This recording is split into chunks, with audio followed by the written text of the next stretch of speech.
देख रहे हैं Jain Hindustan news TV channel, सत्य बात सबसे पहले।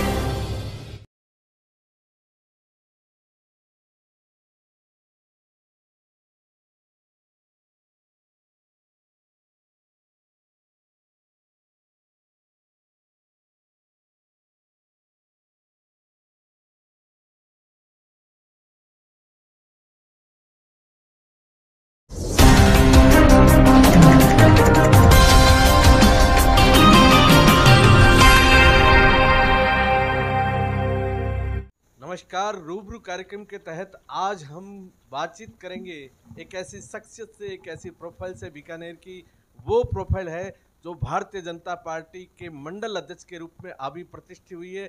उससे पूर्व में आपने सामाजिक संस्थाओं में कई कार्य किए हैं। विशाल जी गोलछा एक बिग प्रोफाइल है बीकानेर की, उनसे बातचीत करेंगे। विशाल जी, हमारे चैनल पर आपका बहुत बहुत स्वागत है। विशाल जी, एक लक्ष्य है राजनीति, जो एक बड़ा लक्ष्य है। आप किस लक्ष्य को लेकर राजनीति में आपका प्रवेशीकरण हुआ है? राजनीतिक में कोई लक्ष्य के लेके नहीं हुआ है। लक्ष्य केवल एक ही है कि आम जनता को क्या सुविधा मिल सकती है, कैसे आम जनता की जनजीवन सुधर सकता है सरकार के माध्यम से, जनसेवा के माध्यम से, बस उसी का लक्ष्य है। अब भारतीय जनता पार्टी में आपको इस बारी मंडल अध्यक्ष, जैसे कांग्रेस में ब्लॉक होते हैं वैसे भारतीय जनता पार्टी में मंडल होते हैं। पहले जो पूर्व में बीकानेर में 6 मंडल होते थे भाजपा के, उसमें बड़े मंडल नया शहर और पुराना शहर मंडल एक बड़ी जिम्मेवारी नया शहर मंडल के रूप में। क्या कहना चाहेंगे, जिम्मेवारी कहाँ तक जाएगी? निश्चित तौर से भारतीय जनता पार्टी ने जो कार्य मुझे सौंपा है, नया शहर मंडल अध्यक्ष के रूप में जो कार्यभार सौंपा है, तो बहुत मेहनत करते हैं और बहुत मेहनत हमारे जो साथी है वो भी हमारे साथ में बराबर मेहनत करते हैं। और भारतीय जनता पार्टी और आम जनता को कैसे रिलीफ मिल सकते हैं उसके लिए हम लगातार प्रयास करते हैं। क्योंकि सत्ता पक्ष से आप आते हैं और अभी आपकी सत्ता है स्थानीय निकाय से लेकर केंद्र तक, तो क्या बीकानेर की जनता को इसका बड़ा लाभ मिलने वाला है? अब तक आपका समय भी हुआ है, 1 साल का लगभग आपका समय हुआ है। क्या जनता को कितना लाभ मिला है? और इससे पूर्व में जो आप सामाजिक सेवाओं में थे, जुड़े हुए थे, उससे जनता को क्या लाभ मिला? जनता को देखो, अभी हमारी डबल इंजन की सरकार है। अब डबल इंजन ट्रिपल इंजन की सरकार कह सकते हैं। यहाँ पे नगर निगम में भी हमारी सरकार थी नवंबर के बाद में अभी जो चुनाव हुए, नेक्स्ट चुनाव होंगे तो फिर वापस निश्चित तौर पे भारतीय जनता पार्टी का यहाँ पे बोर्ड बनेगा। और जहाँ तक आम जनता की बात है, आम जनता के लिए यहाँ पे सबसे बड़ी सौगात जो हमारे माननीय केंद्रीय मंत्री अर्जुन राम जी मेघवाल और साथ में हमारे यहाँ के विधायक जेठानंद जी व्यास साहब ने बहुत मेहनत करके यहाँ पे बीडीए लाया। बीडीए से निश्चित तौर पे यहाँ पे विकास की गंगा बहेगी बीकानेर के क्षेत्र में, और बीकानेर के आसपास के क्षेत्रों में बहुत ज़्यादा लाभ होगा। और उसके अलावा हमारे जो यहाँ पे हॉस्पिटल है, सैटेलाइट हॉस्पिटल है, उसके अंदर भी हमारे जेठानंद जी व्यास साहब का बहुत सहयोग रहा है और बहुत एक्टिव होके वो उसको देख रहे हैं और उनको निश्चित रूप से ये अच्छे कार्य होंगे। इसके अलावा अभी एक टेंडर निकलने वाला है 15 करोड़ का। हर विधायक के क्षेत्र में काम कर लिए। हमारे इधर क्षेत्र में भी बहुत अच्छा काम होने वाले हैं। जैसे भी ये बारिश का समय कंप्लीट होगा तो निश्चित तौर से बीकानेर एक विकास की ओर बीडीए एक बड़ी सौगात आप कह रहे हैं, बीडीए बीकानेर को मिला है, बड़ी उपलब्धि है, भाजपा के खाते में जाती है। लेकिन कहीं न कहीं यह नज़र आ रहा है कि 1200 करोड़ का बजट राज्य सरकार द्वारा बीकानेर की सड़कों को दिया गया है, लेकिन सड़कें और ये जो सिविल लाइन है वो बड़ी खस्ता हाल में। क्या कहना चाहिए? जैसा मैंने आपको बताया था, सिविल लाइन का जो प्रोजेक्ट था, लगभग 250 करोड़ का प्रोजेक्ट था, वो प्रोजेक्ट चल रहा है, रनिंग में चल रहा है। उसकी थोड़ी बहुत सुविधाएं लेने के लिए अपने को थोड़ा त्याग करना पड़ता है। उसी प्रकार बीकानेर की जनता अभी थोड़ा बहुत खड्डे हैं, मैं मान रहा हूँ खड्डे हैं, लेकिन ये जैसे ही बरसात कंप्लीट होगी, बरसात का जो सीज़न कंप्लीट होगा तो पूरे बीकानेर में 2022 में यह जो मिशन है वो पूरा होना था विधानसभा से पहले कांग्रेस के शासन में, लेकिन अभी तक कछुआ चाल से चल रहा है। इस पर क्या कहना है? देखो, इसमें तो कुछ अधिकारियों का भी है और कुछ पुराने जो कांग्रेस सरकार के जो टेंडर दे रखे हैं वो काफ़ी अव्यवस्थित था। उसको व्यवस्थित करने में हमारे में केंद्रीय मिनिस्टर भी लगे हुए हैं, एमएलए साहब के लेवल लगे हुए हैं और भजनलाल सरकार की भी पूरी ट्राई कर रहे हैं। और निश्चित रूप से अभी साल भर में बीकानेर की दशा एकदम सुधर जाएगी और सड़कों का भी, नालियों का भी और आम जनता का कार्य सुलभ ढंग से हो जाए, इसका प्रयास में रहता पूरा पार्टी। आपका बड़ा मंडल है नया शहर मंडल, लगभग कितने वार्ड है और उन वार्डों की स्थिति के बारे में हम आपसे जानना चाहेंगे। आपसे पूर्व में वार्डों की क्या स्थिति थी, अभी वार्डों में क्या काम हुए हैं? देखो, हमारे अंदर 7 वार्ड आते हैं। हमारा एरिया लगभग जो नया शहर मंडल का जो एरिया बोलते हैं वो लगभग चौंकुटी से स्टार्ट होता है जो गोगा गेट चौराहे तक जाता है, तो बहुत लंबा चौड़ा एरिया है। इस एरिया के अंदर अभी जैसे सड़कों का, जैसे भजनलाल सरकार ने हमारे क्षेत्र में सड़कों का जो जाल बिछाने के लिए जो पैसा दिया है और वो टेंडर अभी पास होगा, तो लगभग ये महीने 2 महीने में चालू हो जाएगा। और सड़कों के अलावा हॉस्पिटल में भी पूरा ध्यान दिया जा रहा है और भी पानी की व्यवस्था भी हो रही है। तो निश्चित रूप से बहुत ही अच्छे कार्य अभी साल भर में होने जाएंगे। और स्थानीय स्वशासन को लेकर भी बातचीत लगातार जारी रहेगी। लेते हैं एक छोटा सा ब्रेक। गोलछा स्टोर बीकानेर में स्वादिष्ट ब्रांडेड खाटा, सभी तरह के जायकेदार अचार, चूरी, सुपारी, माउथ फ्रेशनर और मुरब्बे में सालों से ग्राहकों के विश्वास का नाम, क्योंकि यहाँ मिलते हैं ग्राहकों को सभी प्रोडक्ट्स नंबर 1 क्वालिटी के साथ। और जी हाँ, ये सभी प्रोडक्ट्स आपको हमारे यहाँ मिलते हैं होलसेल के दामों पे। बीकानेर में नंबर 1 और सुप्रसिद्ध आपका अपना गोलछा स्टोर, पता याद रखें, कोट गेट, सट्टा बाजार, बीकानेर। अनमोल कलेक्शन बीकानेर शहर में मल्टी ब्रांड आउटलेट, रेडीमेड का भव्य शोरूम, जहां पर मिलेंगे आपको 2 साल से लेकर सभी उम्र के किड्स और मेंस कैजुअल, फॉर्मल और party wear dresses, pant shirt, T shirt, kurta pajama, coat pant suit, sherwani, jacket set, western outfit के साथ साथ समर और विंटर कलेक्शन की भरपूर रेंज उपलब्ध है आपके लिए अनमोल कलेक्शन में, वो भी विशेष आकर्षक स्कीम और उपहारों के साथ। पता याद रखें, अनमोल कलेक्शन, खजांची मार्केट, बीकानेर।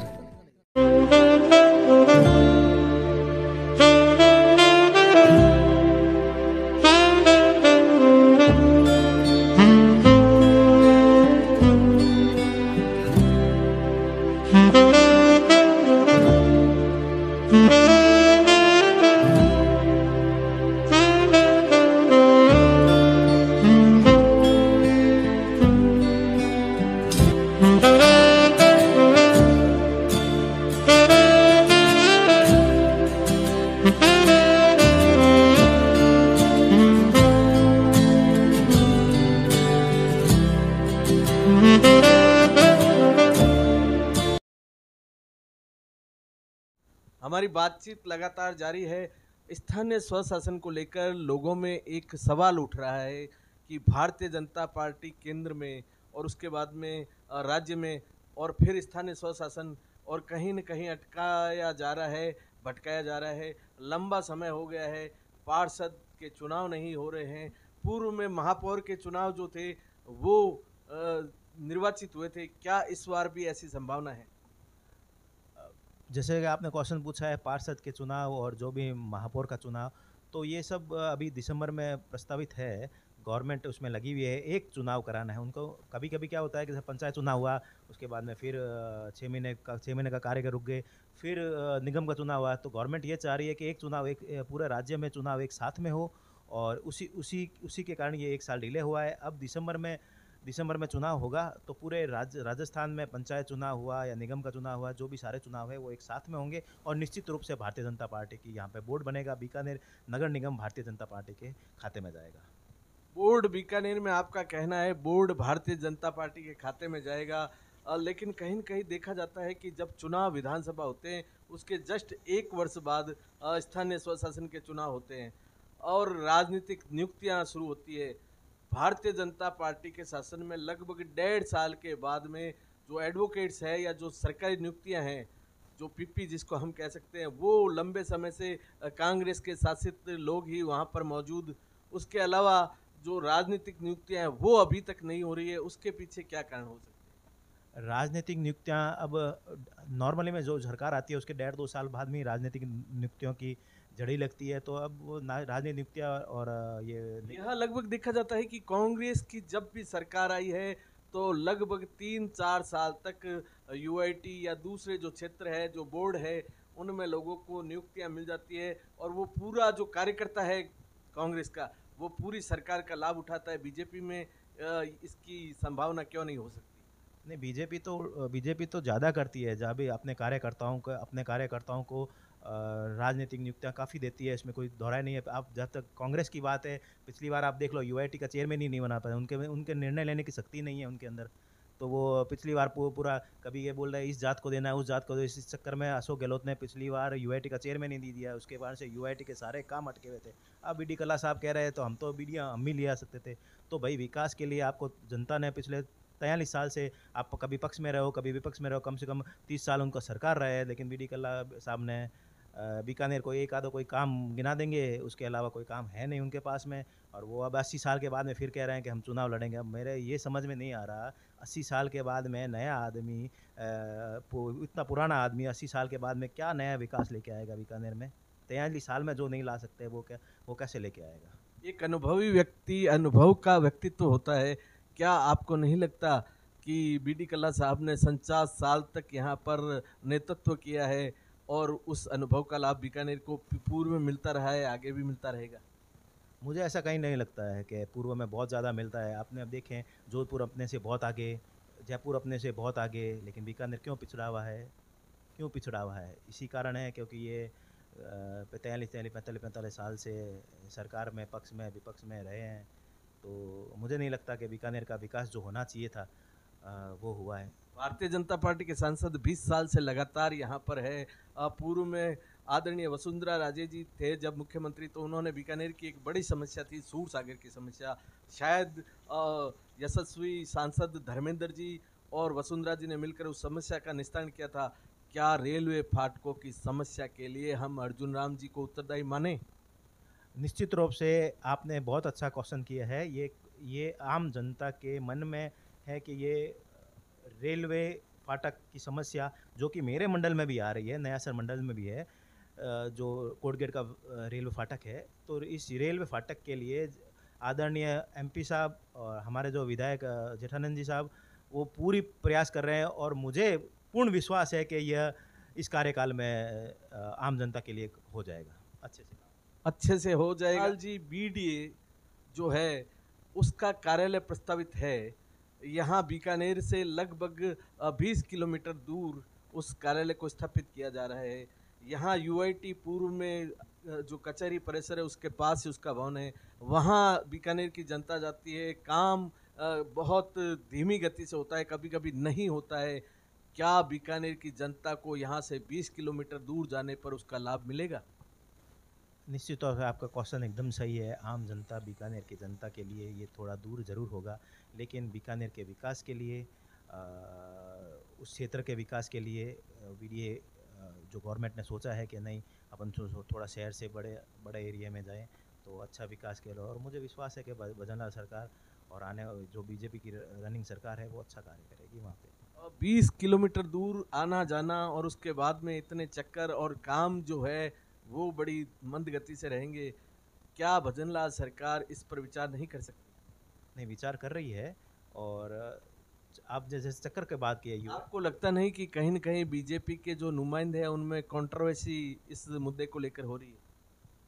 नहीं, एक पार्टी के लेवल पर मैं ये कह सकता हूँ कोई कंट्रोवर्सी नहीं है। एक परिवार है, एक परिवार में नॉर्मली ये सब चीज़ें चलती रहती है। बाकी कोई कंट्रोवर्सी बोल के ऐसा कोई लगता नहीं है। क्षेत्र का विकास, भारतीय जनता पार्टी के कुछ जो कार्यकर्ता है, कुछ बड़े लीडरान हैं, वो इस चीज़ का विरोध कर रहे हैं। देखो, विरोध तो कोई भी चीज़ का करेंगे, कभी कुछ होता है। विरोध करने में तो एक अलग चीज़ है, विरोध तो किसी चीज़ का कर लो। अभी जैसे ये आपने जैसे बोला कि रेलवे फाटक, अभी रेलवे फाटक के लिए वहाँ पे जो भूमि एक्वायर भी करेंगे, जैसा भी गवर्नमेंट की जो प्रोसेस होता है वो करेंगे, और उसको बनाने के लिए भी काफ़ी जनता को प्रॉब्लम होगी। हो सकता है साल भर 1.5 साल के लिए वो खड्डा भी खुदेगा और वो रेलवे पार्किंग भी होगी, वो जनता को प्रॉब्लम होगी। लेकिन जनता उसमें विरोध करेगी, ये क्यों कर रहे हैं, हमारे साल भर के लिए प्रॉब्लम हो गई। लेकिन इस साल के लिए, आने वाली पीढ़ियों के लिए सुधर जाएगा। इसके लिए भारतीय जनता पार्टी हमेशा आगे की तरफ सोचते हुए ये कार्य करेगी। अंडरपास की जो आप बात कर रहे हैं कि खड्डा खुदेगा, अंडरपास बनेगा, और रानी बाजार में एक अंडरपास बना हुआ है। बरसात के मौसम में वहाँ पानी भर जाता है, लोगों को आने जाने में असुविधा होती है। क्या अंडरपास सक्सेस हो पाएगा? नहीं, अंडरपास सक्सेस होता है। अब जैसे बारिश का समय 1 महीना रहता है, ठीक है। 1 महीने के अंदर जो थोड़ी बहुत प्रॉब्लम होती है आपके कहने, लेकिन उसके चक्कर में पिछले साल के 11 महीने अभी आप देखो, जो भी वो ओवरब्रिज था, ओवरब्रिज का सारा लोड इसके अंडर ब्रिज हो, क्योंकि पब्लिक इसका फ़ायदा उठा रही है, बहुत रनिंग कम होती है उससे। तो निश्चित रूप से ये सांकला फाटक या कोटगेट फाटक जब भी बनेगा और इस कार्यकाल में बन जाएगा, इस कार्यकाल के बनने के बाद में लोगों को ऐसी सुविधा होगी। अब यहाँ से पब्लिक पार्क जाना है तो अभी क्या सोचते हैं कि रानी बाज़ार से ब्रिज से निकल जाए, कौन रेलवे फाटक के फाटक, लेकिन उसके बाद में सीधा जाएगा इधर, तो अच्छा रहेगा। टाइम की बीकानेर के जो जिला प्रशासन है, नगर निगम कह सकते हैं, या जो दूसरी एजेंसियां हैं, वो गर्मी के मौसम में एक टेंट की व्यवस्था करते हैं। वह टेंट इतना छोटा होता है कि पब्लिक जो होती है उसके लिए ऊँट के मुंह में जीरा के समान होता है। क्या इस और भारतीय जनता पार्टी के नुमाइंदों की नज़र नहीं जाती? नहीं जाती है, वो लगातार प्रयत्न भी है और कलेक्टर से बात लगातार जारी है और अच्छे कार्य के लिए काम करेंगे। लगभग एक बड़ा मुद्दा बीकानेर में है अभी, नशाखोरी जो है वो बढ़ रही है, नशा की लत बढ़ रही है।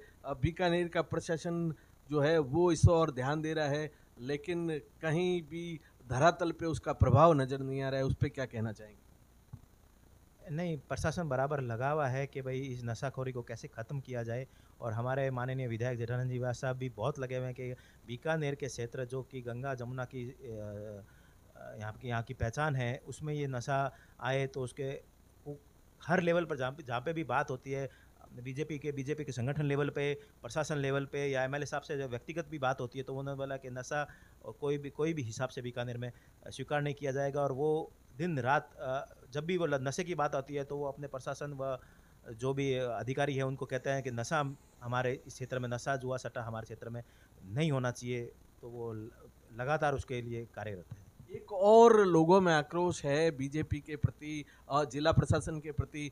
अपराध जो है उसका ग्राफ बीकानेर में बढ़ता जा रहा है, अपराध पे लगाम नहीं लग रही है, अंकुश नहीं हो रहा है। उस पर क्या कहना चाहिए? देखो, अपराध बढ़ रहा है, ये बात मैं मान सकता हूँ, लेकिन अपराध बढ़ा कैसे है, सबसे बड़ा क्वेश्चन ये है। ये पिछली जो कांग्रेस सरकार थी, उस कांग्रेस सरकार में जो इन्होंने चलन या जो ढांचा बैठाया है, उसका खामियाजा अभी हम लोगों को पिछले 1.5-2 सालों में आम पब्लिक को उठाना पड़ रहा है।